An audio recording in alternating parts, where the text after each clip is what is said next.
This week, the Senate voted to repeal President Trump's tariffs on Canada and Brazil. That resolution challenges tariffs on Canada, brought to the floor by Virginia Senators Tim Kaine and Mark Warner, in addition to 3 others. So you may remember Trump's trade war with Canada escalated earlier this week when he raised tariffs by an additional 10%.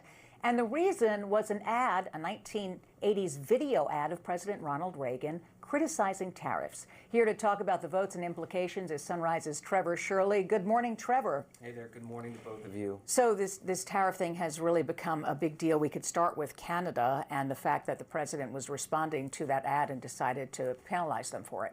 Yeah, I mean, it seemed to be really a spur-of-the-moment decision by the president when that ad was aired, either earlier this week or last week. It set off the president. He decided to raise those tariffs, and what I think you're seeing with this vote yesterday was really one of these rare moments where a group of Senate Republicans says, we disagree with the president, we're going to vote against him. Again, a symbolic vote. It's not going anywhere beyond the Senate, but I think it is striking that there are still those moments where enough Republicans in the Senate say, you know, enough is enough on some of these policies. So this has been a bipartisan effort for months now. They voted back in April to repeal these tariffs, and it's having an impact on the economy. We heard as much from Fed Chair Jerome Powell yesterday after the Fed cut interest rates. Here's the chairman.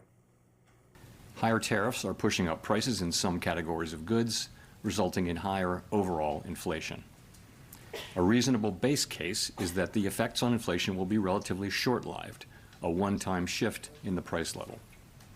But it is also possible that the inflationary effects could instead be more persistent, and that is a risk to be assessed and managed. And let's be clear here, Canada's not backing down. We've reported multiple times about they're not buying American alcohol.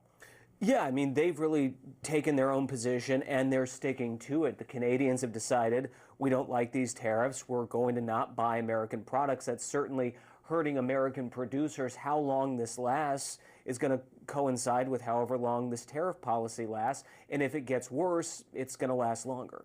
There was also a vote on repealing the tariffs on Brazil, and those tariffs, the president said, were basically because the current president, Lula da Silva, did not decide to pardon Jair Bolsonaro, who is in prison.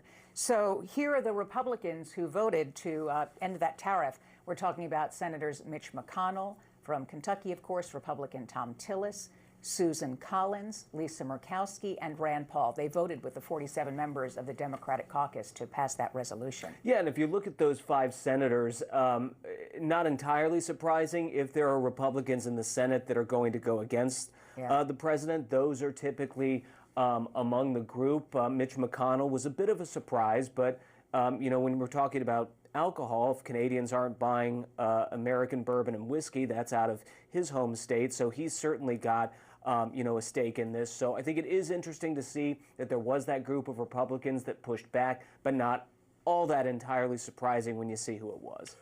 Canadians, you know, want their American whiskey. We want Brazil coffee beans. It's something that's very important. Brazil, the largest exporter of coffee to the U.S. Here's what one coffee roaster had to say about the tariffs on Brazil and what it means for every cup of joe we buy. Yeah, we've had to raise coffee prices by about a nickel to 10 cents per cup. If we see a 50% increase for Brazil, you know, you could see prices spike by maybe 25 cents a cup. Yeah, you see River Bottom Roasters, a local coffee company, so this is hitting right in our backyard. Yeah, absolutely. All right. Thank you very much, Trevor Shirley. Appreciate it as always.